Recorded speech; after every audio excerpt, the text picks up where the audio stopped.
தேவனுடைய நாமம் மகிமைப்படுவதாக. மார்ச் மாதத்திலிருந்து இந்த நாள் வரைக்கும் நாம் சபையை குறித்ததான உபதேச பாடங்களை படிக்கவும், வெறும் உபதேச ரீதியாக மாத்திரமல்ல, நடைமுறை வாழ்விலே நம் ஒவ்வொருவருக்கும் தேவன் சொல்லுகிற கடமைகளை குறித்தும் நம்முடைய வாழ்க்கை எப்படி இருக்க வேண்டும் என்பதை குறித்து நாம் படித்து வருகிறோம்.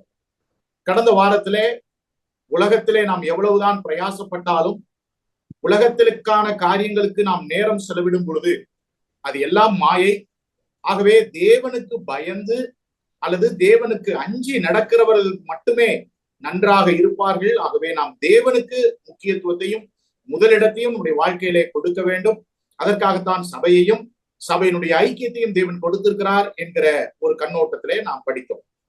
இன்றைய நாளிலே சபையிலே இருக்கக்கூடிய பெண்களுக்கான பொறுப்புகள் என்ன?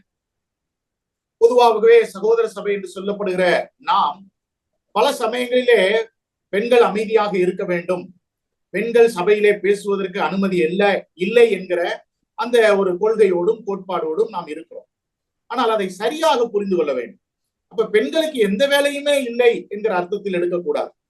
சில இடங்களிலே சில சகோதரிமார்கள் நகைச்சுவை உணர்வோடு சொல்லுகிறது உண்டு. சகோதர சபையிலே இருக்கக்கூடிய எங்களுக்கு எந்த ஒரு வேலையும் இல்லாததினாலே நாங்கள் முக்காடை போட்டு தூங்குகிறோமோ இல்லையோ அமர்ந்து விட்டு நாங்கள் போய் விடுகிறோம், யாருக்கும் அது தெரியாது என்று நகைச்சுவையோடு சொல்லக்கூடிய சகோதரிகள் உண்டு. ஆனால் அவர்கள் தூங்குகிறவர்கள் அல்ல, நகைச்சுவையாக சொல்லுகிறார்கள். சரி, வேதத்திலே சபையிலே அந்த பெண்களுடைய பங்கு என்ன என்பது மிக தெளிவாக பல இடங்களிலே நம்ம வாசிக்கிறோம். முதலாவது 1 தீமோத்தேயு 2 அதிகாரம் 9 முதல் 15 வசனங்களிலே அப்போஸ்தலனாகிய பவுல் தீமோத்தேயுவுக்கு சபையை நடத்தும் பொழுது சொல்லப்படுகிற ஒரு ஆலோசனையை நம்ம பார்க்கிறோம். அந்த 9 முதல் 15 வசனங்கள் நீங்க வாசி பார்த்தீங்கன்னா, தாமதிப்பே நான் சாப்டர் 2 2 அதிகாரம். ஓகே, ஸ்திரீகளும் மயிரை பின்னுதலினாலாவது பொன்னினாலாவது முத்துக்களினாலாவது விலையேறப்பெற்ற வஸ்திரத்தினாலாவது தங்களை அலங்கரியாமல் தகுதியான வஸ்திரத்தினாலும் நாணத்தினாலும் தெரிந்த புத்தியினாலும் தேவ பக்தி உள்ளவர்கள் என்று சொல்லிக் கொள்ளுகிற ஸ்திரீகளுக்கு ஏற்றபடியே நற்கிரியைகளினாலும் தங்களை அலங்கரிக்க வேண்டும். ஸ்திரீயானவள் எல்லாவற்றிலும் அடக்கமுடையவளாயிருந்து அமைதலோடு கற்றுக்கொள்ள கடவுள்.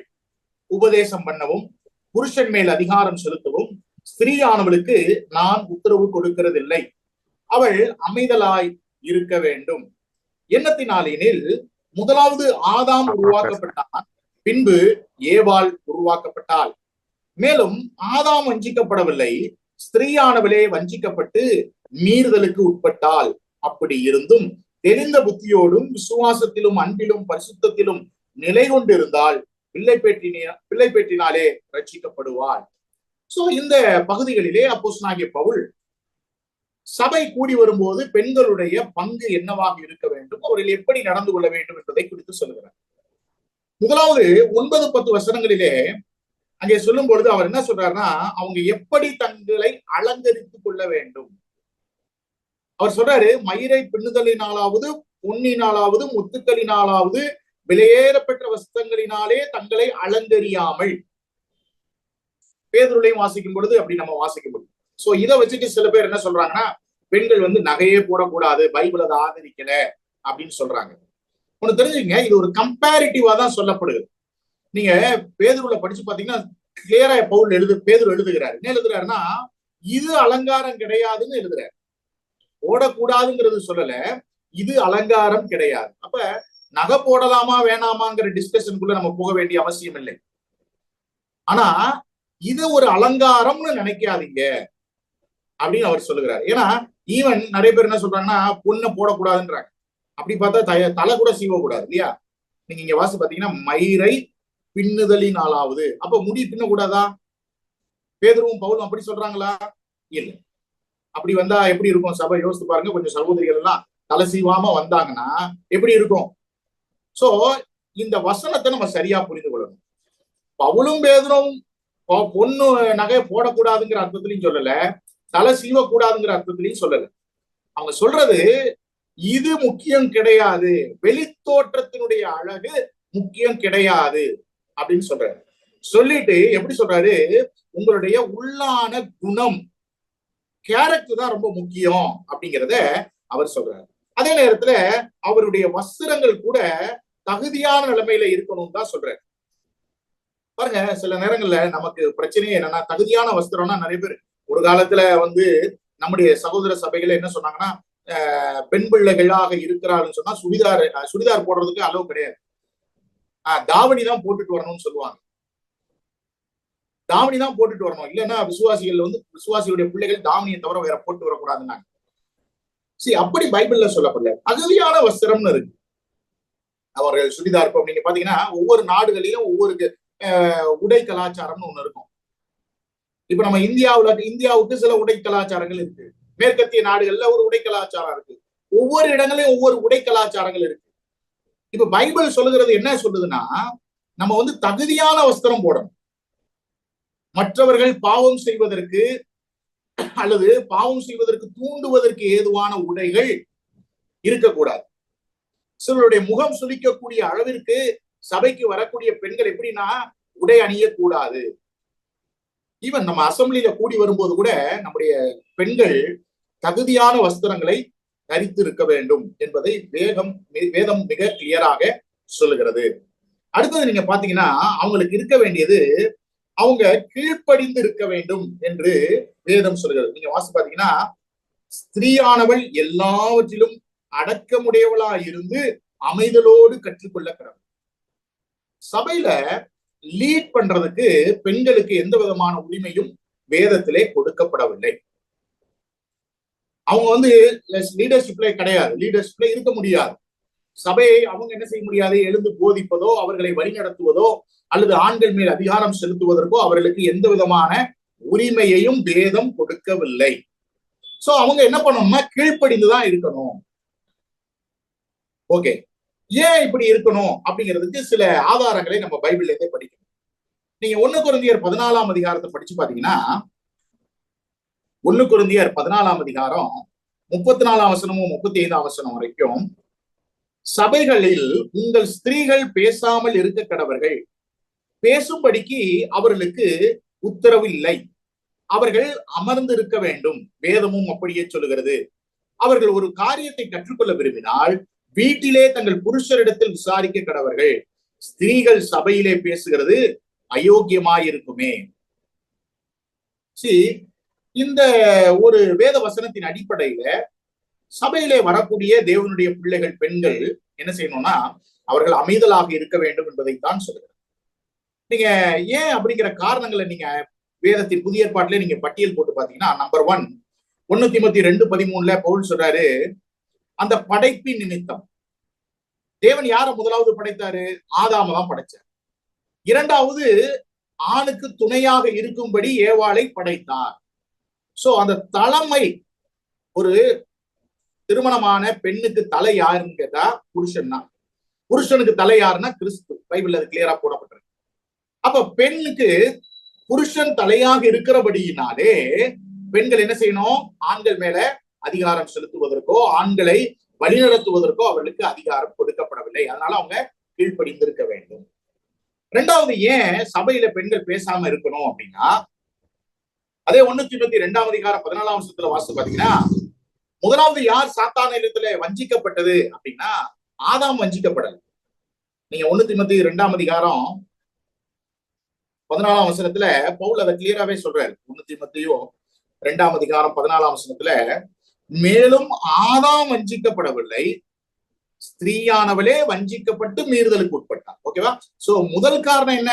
13ஆம் வசனத்துல அவர் சொல்றாரு, முதலாவது ஆதாம் உருவாக்கப்பட்டான், அதனால பெண்கள் என்ன செய்யணும்? ஆண்களுக்கு கீழ்ப்பட்டு இருக்க வேண்டும். இரண்டாவது, ஏன் அவர்கள் அமைதலா இருக்கணும்னு சொன்னா, வஞ்சிக்கப்பட்டது ஸ்திரீயானவள் தான் முதலாவது. சோ அவர்கள் எளிமையாக வஞ்சிக்கப்படக்கூடியவர்கள். அதனால தேவன் அமைத்த அமைப்பின்படி பெண்கள் என்ன செய்யணும்? சபையில அமைதலாக இருக்கணும். மூணாவது என்ன அப்படின்னு சொல்லி பாத்தீங்கன்னா, 1 கொரிந்தியர் 11ஆம் அதிகாரத்துல 1 கொரிந்தியர் 11ஆம் அதிகாரத்துல 3 முதல் 16 வசனங்கள் வரைக்கும் நீங்க படிச்சு பாத்தீங்கன்னா, அதுல சொல்லப்படுகிறது என்னன்னா, பெண்கள் தலையில முக்காடு போடணும் அப்படிங்கிறத சொல்றாரு. பாருங்க, இன்னைக்கு நிறைய நேரங்கள்ல பெண்கள் என்ன நினைக்கிறாங்கன்னா, தலையில முக்காடு போட்டா நல்லது, நம்ம வந்து கர்த்தருக்கு பயந்து அவருடைய வார்த்தைக்கு கீழ்ப்படியணும்னு நினைக்கிறாங்க.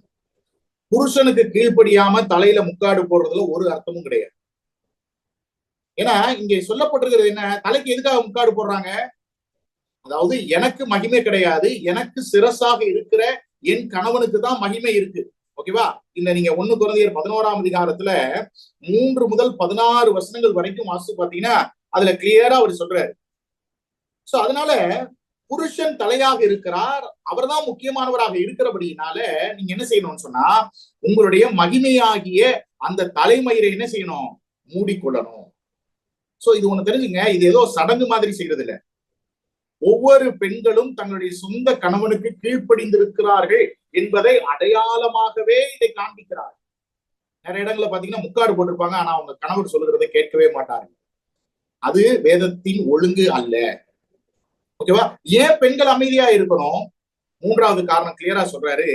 நீங்க அந்த முக்காடு போடுறதே, அந்த தலையில நீங்க முக்காடு போடுகிறதே உங்களுக்கு தலை உங்கள் புருஷன் அப்படிங்கிறத நீங்க என்ன செய்றீங்க? அதன் மூலமாக வெளிப்படுத்துகிறீர்கள் என்று சொல்றாரு.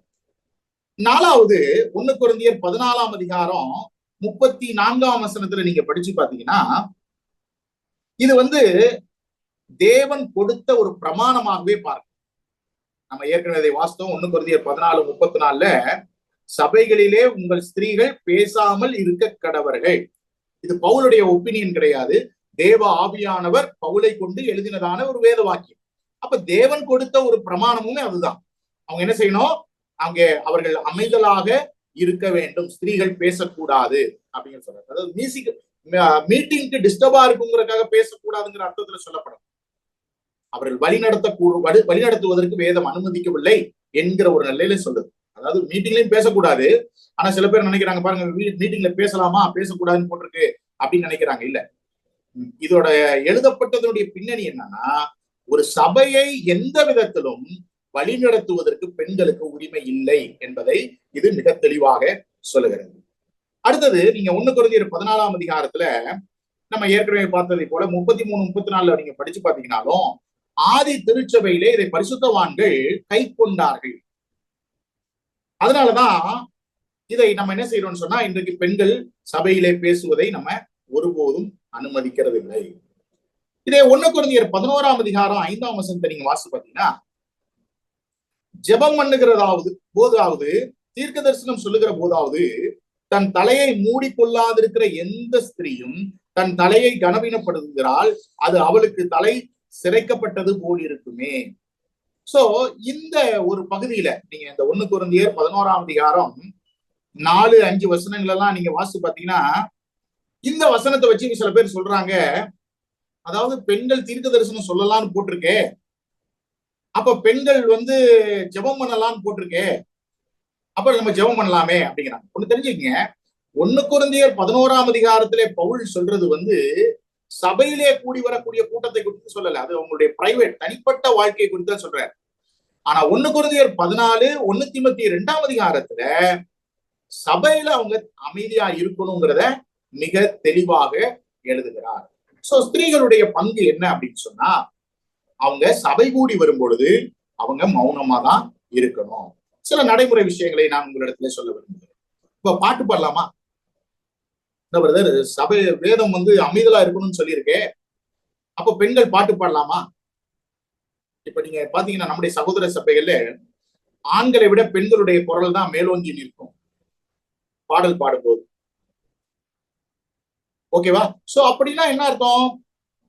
பெண்கள் பாட்டே பாடக்கூடாது அப்படிங்கிற ஒரு நிலைமையில இருக்குதான்னு கேட்டா இல்ல.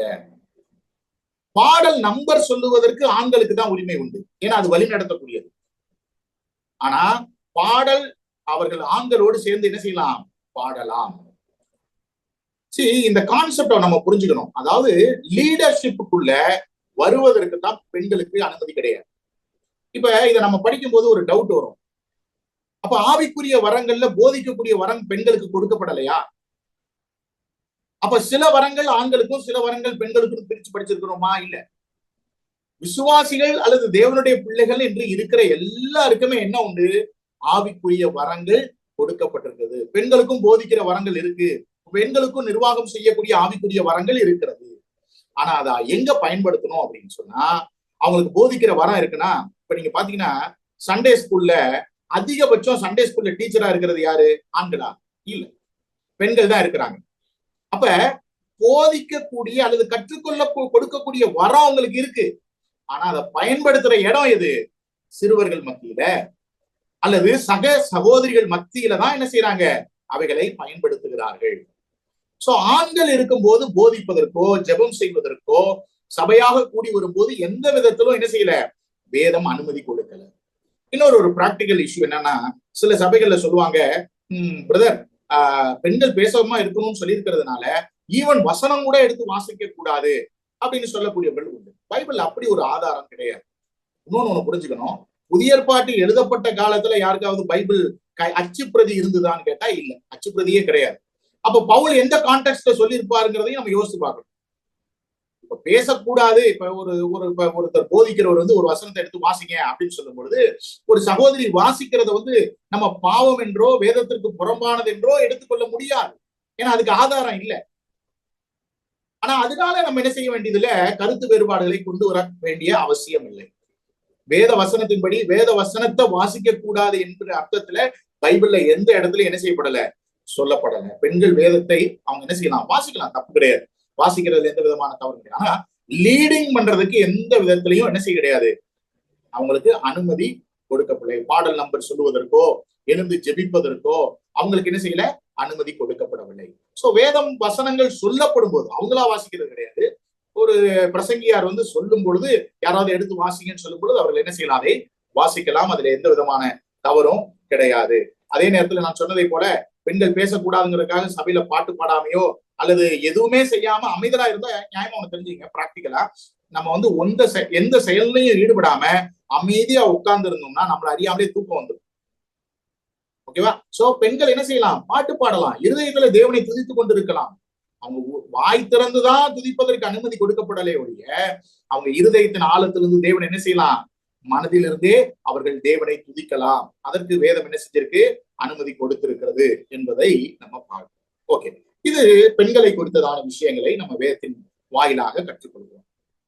அடுத்தது முக்கியமானது, சபை பின்பற்ற வேண்டிய ஆர்டினன்ஸ், அடையாளமாக செய்ய வேண்டிய விஷயம் என்ன? நீங்க பைபிளை படிச்சு பாத்தீங்கன்னா ஒரு புதிய ஏற்பாட்டு திருச்சபை அடையாளமாக 2 விஷயங்களை செய்ய வேண்டும் என்று நம்ம பார்க்கிறோம். ஒண்ணு ஞானஸ்நானம், இன்னொன்று அப்பம் பிக்குதல். இது 2ம் தான் புதிய ஏற்பாட்டின் அடிப்படையிலே நம்ம எடுத்துக்கொள்ளக்கூடிய ஒரு நிகழ்வுகளாக இருக்கிறது. இதை எப்படி நம்ம எடுக்க முடியும்னா 3 கிரைட்டீரியால நம்ம அதை எடுக்கிறோம். ஒண்ணு, இயேசு கிறிஸ்து அதை குறித்து என்ன செஞ்சிருப்பார்னா பேசியிருப்பார். அப்போஸ்தலர்கள் அதாவது நிருபங்கள்ல அப்போஸ்தலர்கள் அதை விளக்கி சொல்லியிருப்பார்கள். 3வது, ஆதி திருச்சபை அதை பின்பற்றி இருப்பார்கள். இந்த 3 கிரைட்டீரியால பார்த்தா 2 விஷயங்கள் தான் நம்ம அடையாளமாக செய்யக்கூடியது. ஏற்கனவே சொன்னதை போல ஒன்று ஞானஸ்நானம், இன்னொன்று அப்பம் பிக்குதல். இன்னைக்கு நிறைய பேர் ஞானஸ்நானத்தை அது என்ன பிரதர் சடங்கான்னு கேட்டா இல்ல, கர்த்தர் வந்து ஒரு அடையாளமா செய்ய சொல்லி இருக்கிறார். இன்றைக்கும் கூட சகோதர சபைகள்ல ஞானஸ்நானம் எடுப்பது என்பது கட்டளை இல்லை என்று சொல்லக்கூடியவர்களும் இருக்கிறார்கள். ஆனா ஒண்ணு கிளியரா தெரிஞ்சுக்கங்க, மத்திய எழுதின சுவிசேஷத்துல ஆண்டவர் மிக தெளிவாக நம்முடைய சீஷர்களுக்கு கட்டளை கொடுத்தார். நீங்க சுவிசேஷத்தை அறிவீங்கள், பிதா குமாரன் பரிசுத்த ஆவியின் நாமத்திலே நீங்க என்ன செய்யுங்க? ஞானஸ்நானம் கொடுங்கள்னு சொல்லியிருக்கிறார். அப்போஸ்தலர்களை நீங்க பாத்தீங்கன்னா இயேசுவின் நாமத்துல ஞானஸ்நானம் கொடுத்ததா நம்ம வாசிப்போம். சோ இதை வைத்துக் கொண்டு சில பேர் சொல்லுவாங்க திருத்துவமே இல்லைங்க. பாருங்க, இயேசுவின் நாமத்துலதான் ஞானஸ்நானம் கொடுத்திருக்கிறார்கள். இயேசு கிறிஸ்து சொன்னாரு இப்படி கொடுக்கணும்னு. ஆனா சீசர்கள்ல அங்க அப்போஸ்தலர்கள்ல சில பேர் என்ன செஞ்சிருக்கிறாங்க? இயேசுவின் நாமத்துல ஞானஸ்நானம் கொடுத்திருக்கிறாங்க அப்படின்னு சொல்றாங்க. அது தவறாக புரிந்து கொள்கிறது. சில பின்னணியினுடைய அடிப்படையில எடுத்துக்கிட்டு நம்ம ஒரு டாக்டரினை உருவாக்க முடியாது. ஓகேவா? சோ பைபிள்ல நீங்க படிச்சு பாத்தீங்கன்னா கிளியரா போடப்பட்டிருக்கு, ஞானஸ்நானம் பிதா குமாரன் பரிசுத்த ஆவி நாமத்துலதான் என்ன செய்யப்படணும்? கொடுக்கப்பட வேண்டும். இன்றைக்கு கிறிஸ்தவ வட்டாரத்துல நீங்க பாத்தீங்கன்னா குழந்தை ஞானஸ்நானம் இருக்கு, இன்ஃபென்ட் பேப்டிசம்னு சொல்லுவாங்க, அடல்ட் பேப்டிசம்னு சொல்லுவாங்க. இப்படி பேப்டிசத்திலே பல வகை வச்சிருக்கிறாங்க. குழந்தை ஞானஸ்நானம் நமக்கு தெரியும், குழந்தை பிறந்த உடனே அவங்க சர்ச்சுக்கு கொண்டு போவாங்க. அவங்க ஒரு தண்ணியை தெளிப்பாங்க. அது என்ன செஞ்சிடும்? குழந்தை ஞானஸ்தானம் ஆயிடும். அடுத்தது தெளிப்பு ஞானஸ்தானம் இருக்கு. சில பேர் பாத்தீங்கன்னா அந்த சபையில வந்து திருமணம் ஆகணும்னா அவங்க ஞானஸ்தானம் எடுத்தாதான் திருமணம் பண்ண முடியும். சோ அதுக்காக சில பேர் ஞானஸ்தானம் எடுப்பாங்க. சோ தெளிப்பு ஞானஸ்தானம் அடங்கும். அடுத்தது ஒரு முதிர்ச்சி அடைஞ்சிட்டாலே அடல்ட் பேப்டிசம் சொல்லுவாங்க. அதாவது ஒரு நல்லது தீய இது வந்து அவங்க அறியக்கூடிய ஒரு வயசு வந்துருச்சுன்னா அவங்க வந்து ஞானஸ்தானம் எடுப்பதற்கு தகுதியானவர்கள் என்று சொல்லி அப்படியும் சொல்லக்கூடியவர்களும் இருக்கிறார்கள். அடுத்தது பிலிவர்ஸ் பேப்டிசம், விசுவாசிகளுடைய ஞானஸ்தானம். இப்ப நம்ம எதை நம்புறோம்? வேதம் எதை சொல்லுதுன்னு சொன்னா விசுவாசிகளுடைய ஞானஸ்தானம். அதாவது ஒண்ணு தெரிஞ்சுங்க, ஞானஸ்தானம் எடுக்கிறதுனால ஒருத்தர் பரலோகத்துக்கு போக முடியாது. ரட்சிக்கப்பட்ட ஒருத்தர் தான் ஞானஸ்தானம் எடுக்கணும். இன்னைக்கு நிறைய நேரத்துல என்ன தெரியுமா, ரட்சிப்பினுடைய அனுபவமே இல்லாம நிறைய பேர் ஞானஸ்தானம் எடுத்துறாங்க. ஏன்னா வேதாகம கல்லூரியில நீங்க பார்க்கும்போது வேதாகம கல்லூரியில சில பசங்க வந்து ரட்சிக்கப்பட்டேன் அப்படின்னு சொல்லிட்டு அவங்க வந்து ஞானஸ்தானம் எடுத்துட்டு வந்திருப்பாங்க. பைபிள் காலேஜ்ல சொட்டீரியாலஜின்னு ஒரு சப்ஜெக்ட் இருக்கு, ரட்சிப்பை குறித்து படிக்கக்கூடிய ஒரு பாடம். அதை படிக்கும் போதுதான் அவங்க சொல்லுவாங்க, சார் எனக்கு இப்பதான் இப்படி ரட்சிப்பினுடைய எக்ஸ்பீரியன்ஸே எனக்கு வருது, நான் முன்னாடி அது தெரியாம உணர்ச்சி வசப்பட்டு எடுத்துட்டேன் அப்படின்னு சொல்லி மறுபடியும் ஞானஸ்தானம் எடுத்த எத்தனையோ தேவனுடைய பிள்ளைகள் இருக்கிறார்.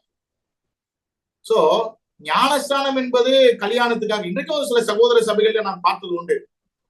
அவங்க என்ன பண்ணுவாங்கன்னா, கல்யாணம் ஆக போற வயசு வச்சுன்னா வருவாங்க, தொடர்ச்சியா சபைக்கு வருவாங்க, ஞானஸ்தானம் கேட்பாங்க, கொடுத்த உடனே கல்யாணம் ஆகும், ஆன பிறகு அவங்க வரமாட்டாங்க. சோ இதெல்லாம் வந்து பிப்ளிக்கலா சரியானது கிடையாது. இதை சபையில இருக்கக்கூடிய ஆவிக்குரிய தலைவர்கள் தான் நிதானித்து செயல்பட வேண்டும். அதனாலதான் நம்ம யாருக்குமே உடனே ஞானஸ்தானம் கொடுக்கறது. நீங்க புதிய ஏற்பாட்டுல படிச்சு பாத்தீங்கன்னா ரட்சிக்கப்பட்டவங்க அன்னைக்கே ஞானஸ்தானம் எடுத்தாங்க.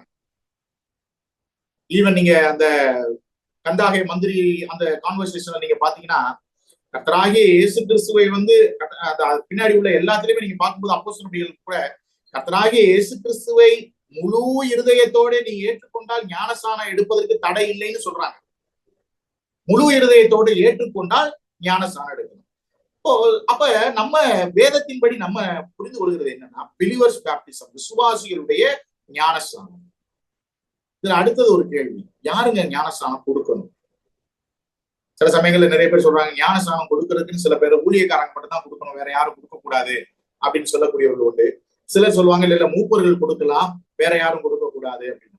பைபிள் அப்படி ஒரு கமெண்ட் எந்த ஒரு இடத்துலயும் இவங்கதான் கொடுக்கணும் இவங்கதான் கொடுக்க கூடாது அப்படின்னு சொல்லப்படல.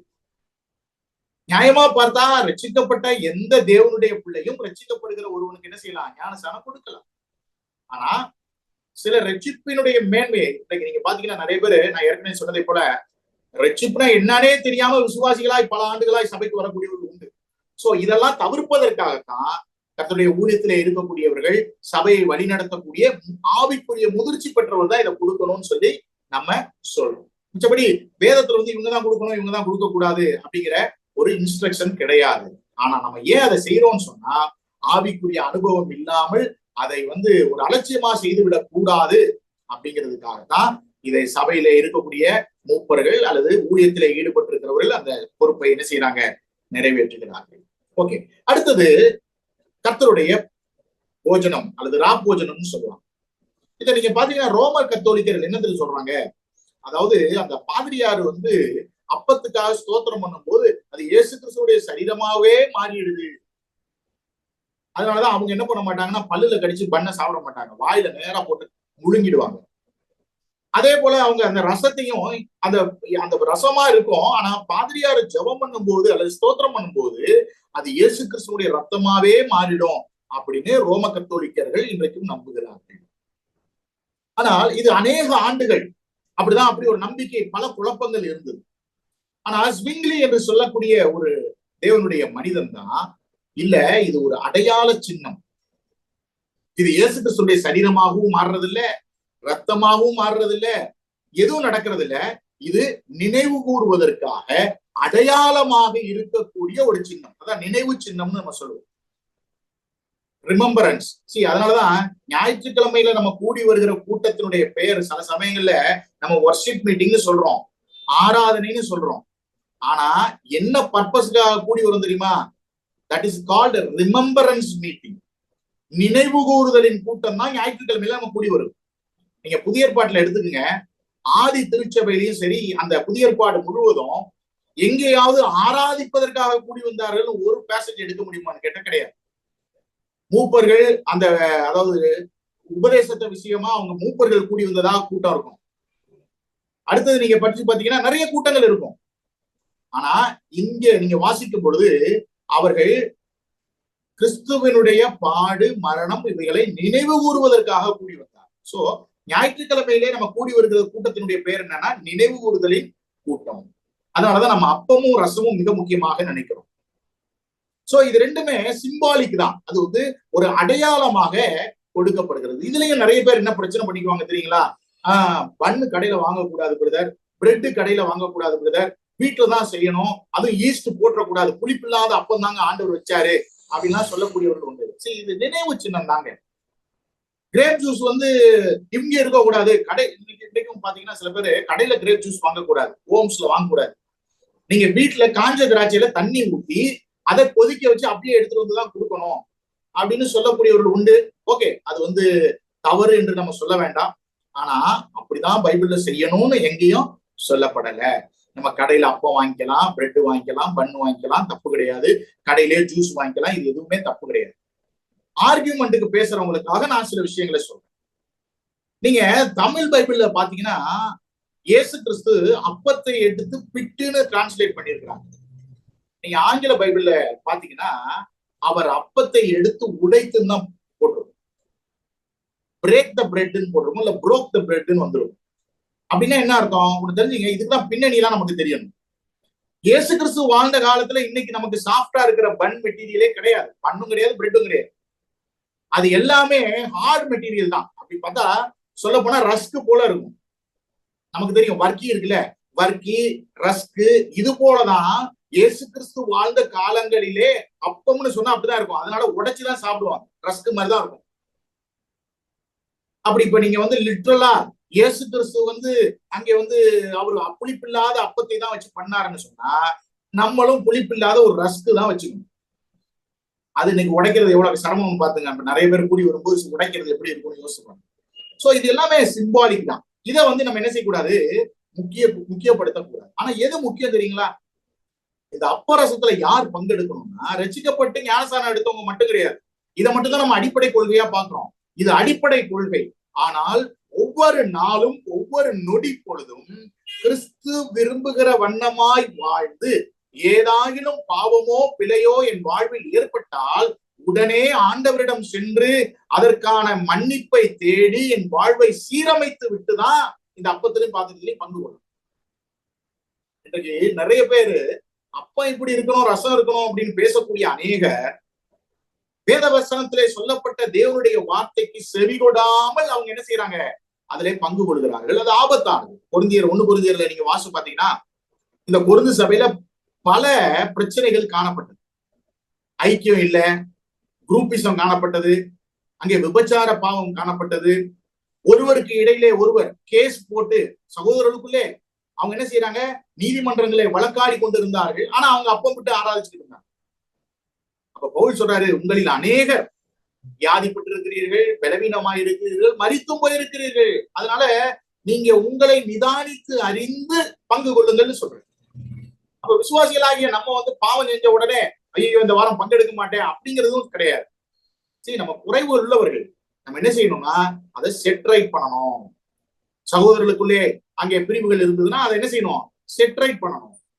நம்ம பக்கத்துல செய்ய வேண்டியதை செஞ்சுட்டு நம்ம என்ன செய்யலாம், அந்த அப்பத்திலும் பாத்திரத்திலும் பங்கு கொள்ளலாம். சோ இது ஒரு நினைவு சின்னம். கிறிஸ்துவனுடைய பாடு மரணத்தை நினைவு கூறுவதற்காகவே நாம கூடி வருகிறோம், அதை செய்கிறோம் என்பதை நம்ம புரிந்து கொள்ளணும். அதே போல இது வாரந்தோறும் வாரத்துல ஒவ்வொரு நாள் நீங்க ஆதி திருச்சபையில பாத்தீங்கன்னா அவங்க டெய்லி அப்பம் விட்டு ஆராதித்தார்கள், அப்பம் விட்டு அதை நினைவு கூர்ந்தார்கள். ஆனா பிற்பாடு உள்ள பழக்க வழக்கங்களை பார்க்கும் பொழுது அவங்க வாரத்தின் முதல் நாளிலே அவங்க என்ன செஞ்சாங்க, அப்பம் பிற்கும்படி கூடி வந்தார்கள் என்று சொல்லி நம்ம வாசிக்கிறோம். ஓகேவா? சோ இந்த அப்பம் பிற்குதல்ல இன்னொரு ஒரு ஐக்கியம் என்னன்னா, நம்ம எல்லாரும் ஐக்கியமா இருக்கிறோங்கிறத அது வெளிப்படுத்தக்கூடிய ஒன்றாக இருக்கு. சோ தேவனோட ஐக்கியமா இருக்கணும், அதே போல சக விசுவாசிகளோடும் நம்ம ஐக்கியமா இருக்கிறோம். அந்த ஐக்கியத்தோடு தான் நம்ம என்ன செய்யணும், அதுல பங்கு கொள்ள வேண்டும் என்பதை நம்ம பார்க்கிறோம். ஓகே, அடுத்த டைட்டில், சபையினுடைய நோக்கம் என்னங்க? ஏன் ஒவ்வொரு லோக்கல் சர்ச்சு அங்கங்கே வச்சிருக்கிறோம்? அதனுடைய பர்பஸ். சரி, நிறைய பேர் என்ன நினைக்கிறாங்கன்னா, எனக்கு பக்கத்துல ஏன் அந்த சபைக்கு போனா பக்கத்துல இருக்கு பிரதர், வாக்கபிள் டிஸ்டன்ஸ், அதனால நான் போறேன். ஓகே, இதெல்லாம் நம்ம சொல்ற ரீசன்ஸ். ஓகே, ஆனா ஒண்ணு தெரிஞ்சுங்க, ஒரு சபையினுடைய பிரதானமான நோக்கம்னா ரெண்டே ரெண்டு தான். ஒண்ணு, இழந்து போனவர்களுக்கு சுவிசேஷத்தை அறிவிக்கக்கூடியது சபைகளுடைய பொறுப்பு. நிறைய சபைகள்ல சுவிசேஷ ஊழியம் என்பதே இல்லாம போயிடுச்சு. அப்படி இல்லைன்னா நம்மளுடைய நோக்கத்தை, நம்ம சபையினுடைய நோக்கத்தை இழந்துட்டோம்னு அர்த்தம். சபை அங்க இருக்கிறதுக்கு ரெண்டே ரெண்டு நோக்கம். ஒன்று, சுவிசேஷம் அறிவிக்கப்படணும். நம்ம நடைமுறையிலே பேசுவோம். இன்னைக்கு போய் பழைய மாதிரி தெருவில் எடுத்துக்கிட்டு கைப்பிரதி கொடுக்கறதுனால யாரும் ஒன்றும் பெருசா அதை வாங்குறதும் இல்லை, படிக்கிறதும் இல்லை. அது வாங்கினா கூட ஏதோ ஒரு விளம்பரம் கொடுத்து இல்ல மதம் மாற்றம் செய்யறாங்கன்னு சொல்லிட்டு தூக்கி போட்டு போயிடுறாங்க. அதே நேரத்துல தெருவுல நின்று இன்னைக்கு யாரும் பேசவும் முடியாது. சோ இன்றைக்கு எப்படி சுவிசேஷ ஊழியங்கள் செய்யலாம்? நம்ம அதுக்குதான் காட்டேஜ் மீட்டிங் ஒன்று வச்சிருக்கோம், பர்த்டே மீட்டிங் ஒன்று வச்சிருக்கோம் இல்லையா? நம்ம வீட்டுல பிள்ளைகளுடைய பர்த்டேவை வச்சுக்கிட்டு என்ன செய்வோம், யார் எல்லாரையும் வர வச்சுட்டு ஒரு சின்ன காஸ்பல் சொல்லுவோம். அதே போல ஒரு திருமணம், அதே போல வீடு கிரக பிரவேசம், இதெல்லாம் வச்சுட்டு என்ன செய்யறோம், அதெல்லாம் ஒரு சுவிசேஷம் சொல்வதற்கான ஒரு வாய்ப்பாக நம்ம பயன்படுத்துகிறோம். இது மாதிரி எப்படியாவது சுவிசேஷம் ஊழியம் செய்ய வேண்டும். இப்படிதான் கிடையாது. ஒரு சபைனா ஓகே நம்ம எல்லாம் டிராக்ஸ் எடுத்துட்டு போனோம் அப்பதான் சுவிசேஷ ஊழியம் அப்படிங்கிற அர்த்தத்துல கிடையாது. நம்முடைய வீடு, நம்முடைய சபைகளிலே இருக்கக்கூடிய விசுவாசிகளுடைய வீடுகளிலே ஏதாவது ஒரு விசேஷத்தை இருக்கும்போது அதை வச்சுக்கிட்டு நம்ம என்ன செய்யலாம், வருகிறவர்களுக்கு சுவிசேஷ ஊழியம் செய்யக்கூடியவர்களாக இருக்க வேண்டும். ஒரு சபை சுவிசேஷம் அறிவிக்காம எந்த சபை என்ன செஞ்சிடக்கூடாது, இருக்கக்கூடாது. அதே போல கடமைக்கும் நடத்தக்கூடாது. சில இடங்கள்ல பாத்தீங்கன்னா இந்த நாள்ல இந்த சுவிசேஷ கூட்டம் நடக்குமா, அந்த சபையில பொறுப்புள்ளவங்க மட்டும் வந்து உட்கார்ந்துட்டு போயிடுவாங்க. சில விசுவாசிகள் அவங்க வந்து சிரத்தை எடுத்து சில பேரை கூட்டிட்டு வருவாங்க. சிலது கூட்டிட்டு வர முடியாது, ஆனாலும் என்ன செய்வோம், வார வாரமும் நம்ம நடத்துவோம் அப்படின்னு சொல்லி நடத்துகிறவர்களும் உண்டு. சோ கணக்குக்காக நம்ம நடத்த வேண்டியதில்லை. ஒரு பயனுள்ள நிலையில சுவிசேஷத்தை எப்படி கொண்டு போக முடியுமோ அதை சபையில் உள்ள ஒவ்வொருவரும் இணைந்து செயல்பட வேண்டும். இரண்டாவது, சபையினுடைய பிரதான நோக்கம் என்னன்னா, ரட்சிக்கப்பட்டவர்கள் பக்தியிலே விருத்தி அடைய வேண்டும். அதான் பக்தி விருத்தி, எடிபிகேஷன். ஓகேவா? அவங்க ஆவிக்குரிய நிலையில வளரணும். சில பேர் பாத்தீங்கன்னா இந்த சபையில வந்து நான் 45 வருஷமா வந்துட்டு இருக்கிறேன் பிரதர்னு சொல்லுவாங்க. 45 வருஷமா வரீங்க, உங்க வாழ்க்கையில ஏதாவது மாற்றம் இருக்கான்னு கேட்டா இல்ல பிரதர், அன்னைக்கு எப்படி இருந்தாலும் அப்படியேதான் இன்னைக்கு இருக்கிறேன். அப்படின்னா அதுல என்ன யூஸ் இருக்கு? இப்ப யோசிச்சு பாருங்க. இப்ப நான் வந்து ஒரு ஜிம்முக்கு போறேன். நான் வந்து வெளியில பெருமையா சொல்லிக்கிறேன், பிரதர் இந்த ஏரியால ஜிம்மு வந்த நாள் முதல் இன்னைக்கு கிட்டத்தட்ட 30 வருஷமா ஆயிடுச்சு பிரதர். 30 வருஷமா நான் ஒரு நாள் லீவ் எடுக்காம ஜிம்முக்கு போயிட்டு வந்தேன் பிரதர் அப்படின்னு சொல்லிட்டு தொப்பையோட வந்து நின்னா என்ன நினைப்பீங்க? இவர் உண்மையிலுமே ஜிம்முக்கு போனாரா இல்லையாங்கிற ஒரு கேள்வி நமக்கு வரும். நான் 30 வருஷமா ஒரு உடற்பயிற்சி கூடத்துக்கு போகிறேன்னு சொன்னா அதோட ப்ரூஃப் எங்க இருக்கு? என்னுடைய சரீரத்துல காண்பிக்கப்பட வேண்டும். சோ அதனால விசுவாசிகள் இத்தனை வருஷமா வந்தேன் அத்தனை வருஷமா வந்தேங்கிறதுல ஒரு விஷயமும் கிடையாது. மாறாக நம்மளுடைய வாழ்க்கை என்ன செய்யணும், மாறக்கூடியதாக அதுல ரிஃப்ளெக்ஷன் இருக்கணும். சோ அதை நம்ம பார்க்கணும். சோ சபை ரெண்டு விஷயங்களுக்காக தான் இந்த பூமியில ஆண்டவர் வச்சிருக்கிறார். ஒண்ணு, அவிசுவாசிகளுக்கு சுவிசேஷத்தை சொல்லுவதும், விசுவாசிகள் பக்தி விருத்தியில என்ன செய்யணும், வளரணும். அதுக்காகத்தான் அவர் என்ன செய்யறாரு, சபையை வைத்திருக்கிறார். அடுத்தது, சபையில ஒழுங்கு நடவடிக்கைகள் என்று ஒன்று இருக்கிறது. இதை நம்ம புரிஞ்சுக்கணும். எதுக்காக ஒழுங்கு நடவடிக்கை? இன்னைக்கு நிறைய சபைகளை ஒழுங்கு நடவடிக்கை எடுக்கிறது இல்லை. ஏன்னா பிரதர், எதுக்கு பிரதர் அவங்கள நம்ம ஒழுங்கு நடவடிக்கை எடுத்தா அவங்க என்ன பண்ணுவாங்க, சபையை விட்டு போயிடுவாங்க.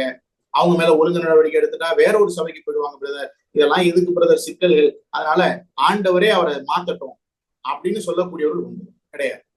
வேதவசனம் கிளியராவே சொல்லுது. ஒரு சபையில ஒருவர் ஒழுங்கீனமாக இருக்கிறார் என்று சொன்னால், அல்லது பாவத்திலே இருக்கிறார்னு சொன்னா அவர் மேல டிசிப்ளினரி ஆக்ஷன் எடுத்துதான் ஆகணும். இது எடுக்கிறதனுடைய நோக்கம் என்ன? அவரை சீர்படுத்துவதற்கு, அவரை சீர்பொருந்த செய்வதற்கு. சில இடங்கள்ல ஒழுங்கு நடவடிக்கை ஒழித்து கட்டும் நடவடிக்கையாக மாறிவிட்டது. ஒருத்தனை பிடிக்கலன்னு சொன்னா அவனை என்ன செஞ்சிருவாங்க, ஒழிச்சு கட்டிடுவாங்க, ஏதாவது ஒரு காரணத்தை சொல்லி. இந்த பர்சனல், அதாவது தனிப்பட்ட ஒரு கோபத்தை வச்சு தனிப்பட்ட பழிவாங்கும் செயலெல்லாம் வேதம் வந்து ஆதரிக்கவே இல்லை. இன்னைக்கு நிறைய பேர் அதை துணிகரமாய் செய்கிறார்கள். அதெல்லாம் ஆபத்தானது. ஒழுங்கு நடவடிக்கை என்பது ஒரு மனிதனை ஒப்புரவாக்குவதற்காக எடுக்கக்கூடிய ஒரு நடவடிக்கையை ஒழிய எந்த விதத்திலும் அவரை ஒழித்து கட்டுவதற்கான நடவடிக்கை அல்ல. நான் ஏற்கனவே சொன்னதை போல ஒரு இடத்துல ஒரு ஊழியக்கார் சொல்றாரு, இவர் என்னைய பகைச்சுக்கிட்டு நீ இங்க பிரதரன் சபையில எந்த சபைக்கு தமிழ்நாட்டுல போய் பார்ப்போம் அப்படின்னு சொல்லி அவர் சவால் போடுறாரு. இது சீர்பொருந்துவதற்கான ஒரு விஷயமே கிடையாது. உண்மையாகவே ஆத்ம தாகமும் தேவனுடைய பிள்ளைகள் என்கிற எண்ணம் இருக்கிற யாரும் அப்படி பேச மாட்டாங்க. எப்பா உனக்கு இங்க பிடிக்கலையா, நீ எங்க வேணாலும் போப்பா, கர்த்தரை சேவி, நீ கர்த்தருக்கு முக்கியத்துவம் கொடு, அதுதான்ப்பா என் பிரியம்னு ஒரு மெய்ப்பர் சொல்லணுமே ஒழிய நீ என்னைய பகைச்சுக்கிட்டு எங்க போயிடுவ, நீ எந்த சபைக்குள்ளேயும் உள்ள என்ன செய்ய மாட்டேன் என்றாக விடமாட்டேன்னு சொல்லக்கூடியவர்கள் இருக்கிறார். இது பேர் ஒழுங்கு நடவடிக்கை கிடையவே கிடையாது. ஓகே, இந்த ஒழுங்கு நடவடிக்கையின் நோக்கம் கிளியராகவே பைபிள்ல சொல்லப்பட்டிருக்கிறது. சபையை பரிசுத்தம், அதாவது பாவம் இல்லாத ஒரு சபையா உருவாக்குவதற்காக அந்த லோக்கல் சபையில இருக்கக்கூடிய சாட்சி அந்த பகுதியில கெட்டு போகாம இருக்கும். இன்னைக்கு ரொம்ப வருத்தமானது என்னன்னா, ஒரு சபையில ஒரு விசுவாசி செய்யக்கூடிய பாவத்தினால அந்த பகுதியில தேவனுடைய சாட்சி போயிடக்கூடாதுன்றதுல நம்ம கவனமா இருக்கணும்னு சொல்லிடு. ஆனா நம்ம இதுல ஒரே தெருவுல 2 திருச்சபைகள், ஒரே கட்டிடத்திலே ஒரே வளாகத்திலே 2 திருச்சபைகள், இதெல்லாம் தேவனுடைய நாமத்தை மகிமைப்படுத்துமான்னு கேட்டா கிடையாது. இதெல்லாம் வேதத்தின்படி முற்றிலும் தவறான ஒன்றாக இருக்கு. சோ இதெல்லாம் ரொம்ப கவனமா இருக்கணும். நான் செய்யக்கூடிய செயல், சில பேர் பாத்தீங்கன்னா சபையில ஒரு பிரச்சனைன்னு சொன்னா தெருவுல நின்றுட்டு கத்திட்டு போவாங்க. சோ இதெல்லாம் தேவன் கணக்கில் எடுப்பாரு. ஏன்னா அந்த பகுதியில தேவனுடைய நாமம் மகிமைக்காகத்தான் சபை வைக்கப்பட்டிருக்கிறது. சோ அதனால பாவம் இல்லாத சபையா உருவாக்குவதற்காக தேவன் ஒழுங்கு நடவடிக்கை எடுக்கணும்னு சொல்லல, மாறாக இந்த உலகத்திலே தேவனுடைய சாட்சியை காத்துக் கொள்வதற்காக. நீங்க உதாரணத்துக்கு தாவீதுடைய வாழ்க்கையை படிச்சு பாத்தீங்கன்னா, தாவீது அந்த பத்சேபாளோட பாவம் செஞ்சார். அப்ப தேவன் அந்த ஒரு தீர்க்கதரிசியை கொண்டு அனுப்பி அவரை எச்சரித்து எல்லாம் நடக்குது. ஆனா சொல்றாரு, என்னுடைய நாமம் தூசிக்கப்படுவதற்கு நீ காரணமா இருந்ததுனால நீ செஞ்சதுக்கு சில விளைவுகளை என்ன செய்யணும், சந்திக்கணும்னு சொல்ற. ஏன் அப்படின்னா என்னுடைய நாமம் தூசிக்கப்பட்டது. அப்ப சபையில இருக்கக்கூடிய ஒவ்வொருவருமே தேவனுடைய நாமம் தூசிக்கப்படுவதற்கு ஏதுவாக ஏதாவது செயல் செய்துவிடக் கூடாது. அப்படி செய்யறவங்க மேல கண்டிப்பா சபை என்ன செய்யணும், ஒழுங்கு நடவடிக்கை எடுக்க வேண்டும். சரி, எதுக்கெல்லாம் ஒழுங்கு நடவடிக்கை எடுக்கும்? ஒரு இடத்துல பாத்தீங்கன்னா ஒருத்தர் சொல்றாரு, நான் அவனை சபையிலிருந்து நீக்கி வச்சுட்டேன். ஏன் அப்படின்னா, நான் இந்த நாளைக்கு இந்த இடத்துக்கு போன்னு சொன்னேன், அவன் போகல, அதனால நான் என்ன செஞ்சுட்டேன், அவனை சபையிலிருந்து நீக்கிறேன். இப்படியெல்லாம் பைபிள்ல எந்த விதமான, அதாவது ஒருவர் சொல்லி ஒருவர் செய்யலன்னு சொல்றதுக்காகலாம் அவரை நீக்கணும்ன்ற ஆதாரங்கள்லாம் பைபிள்ல கிடையாது. எதுக்கு ஒழுங்கு நடவடிக்கை எடுக்கணும்? அதுக்கு நமக்கு வசனங்கள்ல நம்ம பார்க்க முடியும். என்னென்ன அப்படின்னு சொன்னா, இப்போ ஒரு சகோதரன் இன்னொரு சகோதரனோட சண்டை போட்டுக்கிறார். அதை அவர் சரி செய்ய மாட்டேன்றார். நான் முடியாது. ஒரு உதாரணம், பொருது சபையில நீங்க எடுத்துக்கிட்டீங்கன்னா 2 சகோதரர்களுக்குள்ள சண்டை வந்துருச்சு. இப்ப 2 பேரும் நீதிமன்றத்துக்கு போய் நிக்கிறாங்க. அப்படி இருக்கிற சூழல் வரும்னு சொன்னா சபை என்ன செய்யணும், அவங்க 2 பேர் மேலையும் ஒழுங்கு நடவடிக்கை எடுக்கும். இதுல ஒருத்தரோட ஒருத்தர் நம்ம போய் பேசுறோம், பிரதர் நீங்க செய்யறது சரியில்லை, சரிங்க பிரதர் அப்படின்னு ஒத்துக்கிட்டாருன்னா ஓகே. இல்ல அப்படின்னு சொல்லி 2 பேருமே பிரச்சனை செய்கிறார்கள் என்று சொன்னால், உலக நீதிமன்றங்களுக்கு போகிறார்கள் என்று சொன்னால், 2 பேருக்குள்ளே ஐக்கியத்தை கொண்டு வரலன்னு சொன்னா அவங்க மேல என்ன செய்யலாம், ஒழுங்கு நடவடிக்கை. அதுலயும் யார் மேல நியாயங்கிறத பார்க்கணும். இன்னைக்கு பாத்தீங்கன்னா அநியாயம் செஞ்சவன் இந்த உலகத்துல சொல்றதை போல, நியாயமா இருக்கிறவனும் நியாயத்தை தேடி போகிறான், அநியாயம் செஞ்சவனும் நியாயத்தை தேடி போகிறான், அப்படி நீதிமன்றத்துக்கு போறான்னு சொல்லி ஒரு வழக்கு சொல் உண்டு. சோ அதனால யார் குற்றம் செய்தார்கள் என்பதை புரிந்து விடணும். சோ அதனால 2 சகோதரர்களுக்கு இடையிலே பிரச்சனைகள் இருக்குமானால், 2 குடும்பங்களுக்கு இடையிலே பிரச்சனை இருக்குமானால், அது செட்டில் செய்யப்படவில்லைன்னு சொன்னா சபையில என்ன செய்யணும், அவர்கள் மேல ஒழுங்கு நடவடிக்கை எடுக்க வேண்டும். அதுலயும் முறை இருக்கு, மெத்தட் ஆஃப் டிசிப்ளின் ஒண்ணு இருக்கு. எடுத்தோன்னே நீ நாளையில இருந்து சபைக்குள்ள வரக்கூடாது, அப்பத்துல பங்கெடுக்க கூடாதுன்னு சொல்லக்கூடாது. தனிப்பட்ட விதத்துல போய் பேசி பார்க்கணும். அப்படி இல்லையா 2 அல்லது 3 பேரை வச்சு நம்ம பேசணும். அப்படியும் இல்லைன்னா அந்த விஷயம் என்ன செய்யணும், சபைக்கு கொண்டு வரணும். சபையில உள்ளவர்கள் எல்லாருக்கும் அந்த விஷயத்தை தெரியப்படுத்தி அது உறுதிப்படுத்தி பிற்பாடுதான் அவர்கள் மேல என்ன செய்யணும், ஒழுங்கு நடவடிக்கை எடுக்க வேண்டும். அததான் நீங்க மத்தேயு எழுதின சுவிசேஷம் 18ஆம் அதிகாரம் 15 முதல் 17 வசனங்களை நீங்க வாசிக்கணும். அடுத்தது, எப்ப டிசிப்ளின் எடுக்கணும், எப்போ ஒழுங்கு நடவடிக்கை எடுக்கணும்? வெயிட் பண்ணுவோம் பிரதர், ஜெபம் பண்ணுவோம் பிரதர், ஆண்டவருக்காக காத்திருப்போம் அப்படிலாம் சொல்லக்கூடாது. நீங்க அப்போஸ்தலர்கள் 5ஆம் அதிகாரத்துல நீங்க வாசிச்சு பாத்தீங்கன்னா, அந்த அனனியா சப்புரால் கர்த்தருடைய சமூகத்துல வந்து அவங்க தைரியமா என்ன செஞ்சிட்டாங்க? மாய்மாலம் பண்ணாங்க, பொய் சொன்னாங்க. அப்ப அது எவ்வளவு நாள் பேதுரு கொஞ்சம் வெயிட் பண்ணுவோம்னு சொன்னாரா? இல்ல. அது உடனடியாக அந்த பிரச்சனை என்ன செய்யப்பட்டது? அங்கே வெளியில கொண்டு வந்து அவங்க செய்த பாவத்தை உணர்த்தினார்கள். அவங்க ஒத்துக்கல. அதனால அவங்க இருவரும் என்ன செஞ்சாங்க? மரித்து போனார்கள். சோ அதுல இருந்து நம்ம என்ன தெரிஞ்சுக்கிறோம்னா, இம்மீடியட்டா எடுக்கணும். ஒருத்தர் மேல ஒழுங்கு நடவடிக்கைன்னு சொன்னா காலம் தாழ்த்த கூடாது. உடனடியாக அதனுடைய சாட்சிகள் எல்லாம் ஆராய்ந்து கண்டுபிடிச்சு என்ன செய்யணும்? ஒழுங்கு நடவடிக்கை எடுக்கணும். அதே போல 1 கொரிந்தியர் 11:30 நீங்க வாசிச்சு பாத்தீங்கன்னா, சபையில வந்து விபச்சாரக்காரன் ஒருத்தர் தான். அவன் மேல என்ன செஞ்சாங்க? ஒழுங்கு நடவடிக்கை எடுத்தாங்க. அவனை விலக்கி வைக்கணும்னு சொன்னாங்க.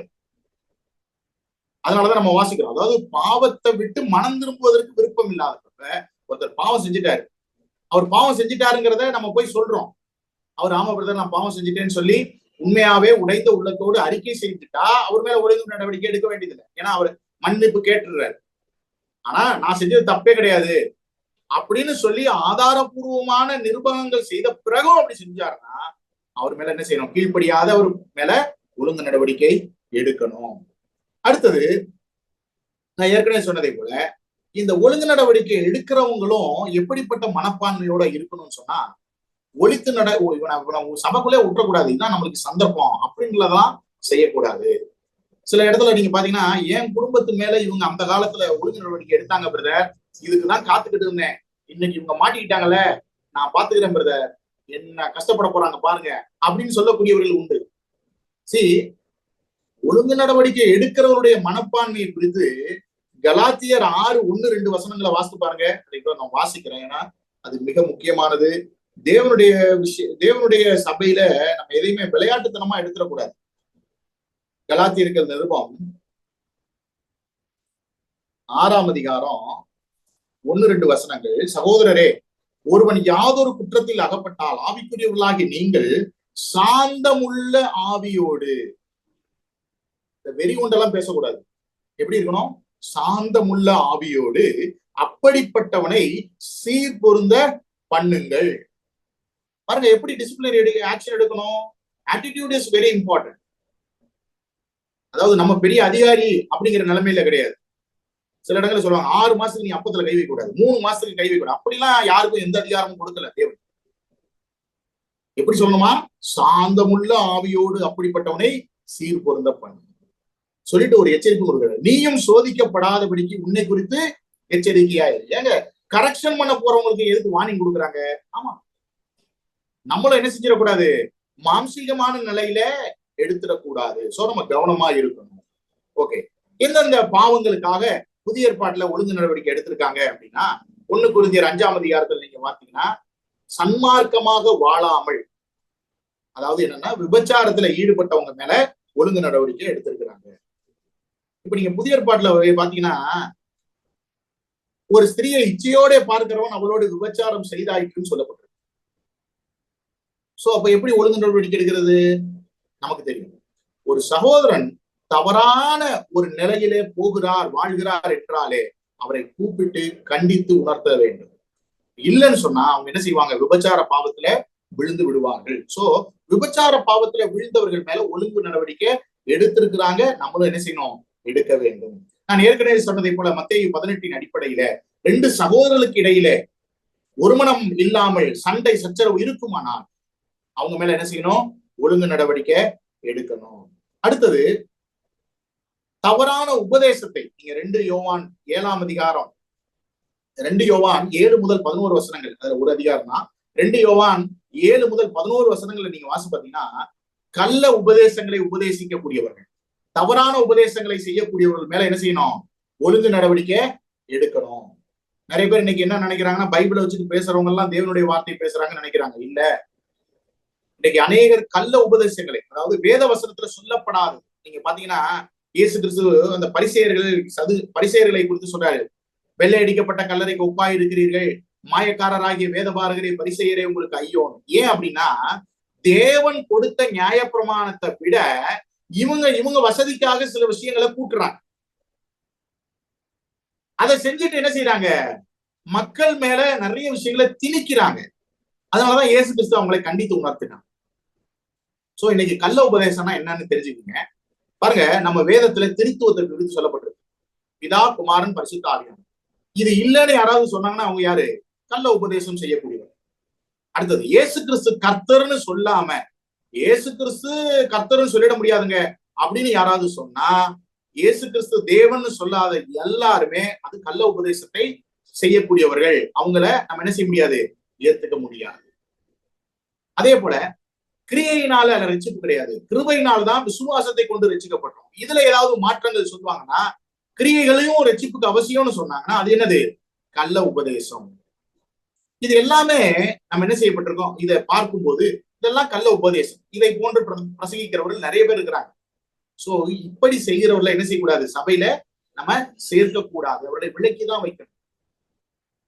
இன்னொன்னு, சில விஷயங்கள்ல சில நேரங்கள்ல நம்முடைய சகோதர சபையில நடக்கக்கூடிய ஒரு தவறு என்ன அப்படின்னா, நம்ம பெனடிக்ஷன்ல வந்து நீங்க பாத்தீங்கன்னா, கர்த்தராகிய இயேசு கிறிஸ்துனுடைய கிருபையும் பிதாவாகிய தேவனுடைய அன்பும் பரிசுத்த ஆவியானுடைய ஐக்கியம்னு சொல்ல மாட்டாங்க. எப்படி மாத்தி சொல்லுவாங்கன்னா, பிதாவாகிய தேவனுடைய அன்பும் கர்த்தராகிய இயேசு கிறிஸ்துனுடைய கிருபையும் பரிசுத்த ஆவியானுடைய அந்யோன்ய ஐக்கியம். சரி, இப்படி அறியாம சொன்னாங்கன்னா தப்பு கிடையாது. ஆனா பிதாதான் ஃபர்ஸ்ட் வரணும், இயேசு கிறிஸ்து ரெண்டாவதான் வரணும்னு சொன்னாங்கன்னா அவங்க சிந்திக்க வேண்டிய ஒரு விஷயம், பவுல் பர்பஸாவே தேவ ஆவியானவராக எழுதப்பட்டது எப்படி தெரியுமா? கர்த்தராகிய இயேசு கிறிஸ்துடைய கிருபையும். ஃபர்ஸ்ட் இயேசு கிறிஸ்து தான், ரெண்டாவதுதான் பிதா. இன்னைக்கு நிறைய பேர் என்னன்னா, இப்ப அதுதான் திருத்துவத்திலையும் பிரச்சனை தான். நம்ம வந்து பிதா, குமாரன், பரிசுத்த ஆவியானவர் சரிசமமானவர்கள் நம்புறோம். ஆனா இங்க வரும்போது என்ன, இல்ல பிரதர், பிதா தானே பிரதர் ஃபர்ஸ்ட் வரணும், அது எப்படி இயேசு கிறிஸ்துவ ஃபர்ஸ்ட் சொல்றது அப்படின்னு அறியாமையில கேட்டா பரவாயில்ல. ஆனா இன்றைக்கு நிறைய பேர் பர்பஸாவே பிதாதான், யெகோவாதான் முதல் அப்படின்னு சொன்னாங்கன்னு சொன்னா அது உபதேச பிழையாக இருக்கிறது. சோ இதை போன்ற விஷயங்கள் எல்லாம் அடையாளம் கண்டுபிடித்து யாராவது கள்ள உபதேசத்தை, தவறான உபதேசங்களை, வேதத்திற்கு ஒத்து வராத சொந்த உபதேசங்களை, அனுபவங்களை உபதேசங்களாக மாற்றுவார்கள், அதெல்லாம் என்னது? அது கள்ள உபதேசம். அப்படிப்பட்டவர்கள் மேல ஒழுங்கு நடவடிக்கை எடுக்க வேண்டும். சோ இதுதான் ஒழுங்கு நடவடிக்கை எடுக்க வேண்டிய விஷயங்களாக நம்ம புதிய பாட்டில் பார்க்கணும். அதாவது நான் சொன்னதை அவர் கேட்கல, நான் சொன்னபடி அவர் செய்யல, நான் இன்னைக்கு அவரை வந்து இந்த இதுதான் போட்டு வர சொன்னேன், அவர் மாத்தி போட்டு வந்துட்டாரு, அதனால அவர் அப்பத்துல பங்கெடுக்க கூடாது, இப்படி எல்லாம் நம்ம என்ன செய்யக்கூடாது? சொல்லக்கூடாது. அடுத்தது இன்னொன்னும், இந்த 3 மாசம் 6 மாத காலங்கள்ல நம்ம டைம் பிக்ஸ் பண்ணக்கூடாது. அவர் என்றைக்கு மனம் திரும்பி வருகிறாரோ அது வரைக்கும் அவர் கையில தான் ஒப்பு கொடுக்கணும். நீங்க என்னைக்கு மனம் திரும்பி வரீங்களோ அன்றைக்கு நீங்க என்ன செய்யுங்க, நீங்க அப்பத்திலையும் பாத்திரத்திலையும் பங்கு கொடுங்க. சில சபைகள்ல நீங்க பாத்தீங்கன்னா, நான் பாவமே செய்யல பிரதர், நீங்க என்ன சொல்றது, நான் என்னன்னு கேட்பாங்க. அந்த இடத்துல நம்ம சண்டை போட வேண்டியது. பிரதர், நீங்க செஞ்சது ஆதாரபூர்வமாக பாவம் என்பதை நாங்க சொல்லிட்டோம். இல்ல எனக்கும் தேவனுக்கும் ஒரு பிரச்சனை இல்லை, நான் எடுப்பேன் அப்படின்னா எடுத்துக்கிட்டேன், அது உங்களுக்கும் தேவனுக்கும் உள்ளதுன்னு சொல்லி தேவனுடைய கருத்துலதான் ஒப்பு கொடுக்கணுமே ஒழிய, சில இடங்கள்ல பாத்தீங்கன்னா அவர் உட்கார்ந்து இருக்கிற இடத்துல போய் 2 பேரை கொடுத்து அவர் எப்படியும் எடுத்துட விடாம வாங்கிட்டு வருவாங்க. அப்படிலாம் ஆண்டவர் நம்ம கையில பொறுப்பு கொடுக்கல. ஏன்னா ஒருத்தர் பாவம் செஞ்சு அதுல பங்கெடுக்கிறாருன்னா அதுதான் அவருக்கு, அதுதான் ஆக்கினை தீர்ப்பேன். சோ அதனால நம்ம வந்து என்ன செய்ய வேண்டியதுல, போய் வலுக்கட்டாயமா புடுங்கிட்டு வரதோ எடுத்துட்டு வரதோ அப்படின்னா நம்ம என்ன செய்ய வேண்டியதுல, செய்ய வேண்டியதில்லை. ஏன்னா ஒழுங்கு நடவடிக்கை நோக்கமே சாந்தமுள்ள ஆவியோடு அவர்களை சீர் பொருந்த பண்ணு, அவனை ஒழுங்குபடுத்து. ஒழுங்கு இல்லாம போயிட்டான், அவனை ஒழுங்குபடுத்துவதுதான் அவருடைய வேலை என்பதை குறித்து சொல்லுவோம். சோ இதுதான் சபையை குறித்ததான ஒரு உபதேசமாக நம்ம படிக்கிறோம். சோ நம்ம வந்து சில விஷயங்கள் வந்து எலாபரேட்டாகவும் சிலது சுருக்கமா தான் படிச்சிருக்கிறோம். ஆனா இதுதான் நாம இந்த வேதத்தின் அடிப்படையிலே நம்புகிற சபை குறித்ததான போதனைகளாக இருக்கிறது. சோ இதுவரைக்கும் தேவன் நம்ம படிப்பதற்கு உதவி செய்தார். உங்களுக்கு ஏதாவது இதை குறித்து கேள்விகள் இருக்குமானால், ஒருவேளை இன்னைக்கு இல்லைனாலும் நீங்க என்னைக்குனாலும் என்னுடைய மொபைல் போனை வாங்கி நீங்க என்னை தொடர்பு கொண்டு கேட்கலாம். கர்த்தர் தாமே உங்கள் யாவரையும் ஆசீர்வதிப்பாராக. Amen. Thank you very much brother. இப்பொழுது இந்த சபை பற்றின விஷயங்கள் சகோதரன் முன்னாடி பேசின விஷயங்களா இருந்தாலும் சரி, அல்லது இன்றைக்கு பேசின காரியங்களாக இருந்தாலும் சரி, உங்களுடைய சந்தேகங்களை நீங்கள் நேரடியாக கேட்கலாம். இன்றைக்கு ஒருவேளை கேட்க முடியவில்லை என்றால் சகோதரனுடைய போன் நம்பர் வாங்கி பிற்பாடு கூட நீங்கள் கேட்கலாம். இப்பொழுது இந்த நேரத்தை நீங்கள் பயன்படுத்திக் கொள்ள சில நிமிடங்கள் உங்களுக்காக ஒதுக்கப்படுகிறது. அநேக காரியங்களை நீ கற்றுக்கொண்டோம். இந்த மாதிரி தலையில முக்காடு போடுறதை பற்றி பேசுறோம். ஒருவேளை திருமணமாகாத பெண்களை குறித்து நீங்க சொல்லலையே. இல்ல, அதாவது பெண்கள் என்று சொல்லும் போதே தேவன் படைத்த அமைப்பு. ஆண் ஃபர்ஸ்ட், பெண் செகண்ட்ங்கிற, அதாவது பொதுவான ஜெனரல் சென்ஸ்ல தான் அது சொல்லப்பட்டிருக்கு. அதனால திருமணம் பெண்கள்னு சொன்னாலே அவங்க முக்காடு போடணுங்கிற ஒரு அர்த்தத்துல தான் நம்ம அதை எடுக்கிறோம். திருமணமான பெண்களுக்கு கணவன் மகிமையா இருக்கிறாரே, அதற்கு அடையாளமாக அவங்க தலையில முக்காடு போட்டுக்கிறாங்க. ஆனா திருமணமா ஆகாத பெண்கள் அது குறித்து சொல்லக்கூடிய சமயத்துல கணவன் அப்படிங்கிற பாத்திரமே அங்க இல்லையே. அதான் இப்ப இதுல சில பேர் தவறா புரிஞ்சுக்கிறாங்க. நம்ம சகோதர சபையிலே ஒரு சபையில என்ன சொல்றாங்கன்னா, ரட்சிக்கப்படாத யாருமே தலையில முக்காடு போட வேண்டியதில்லை பெண்கள்னு சொல்லிக்கிறாங்க. அதே போல ரட்சிக்கப்பட்ட சிறு வாலிப பிள்ளைகளும் போட வேண்டியதில்லை, போடலாம் அப்படிங்கிற ஆர்குமெண்ட் இருக்கு. ஆனா அங்க போட்டது திருமணம் ஆனதுனால நீங்க போடுங்கன்னு பைபிள் சொல்லல.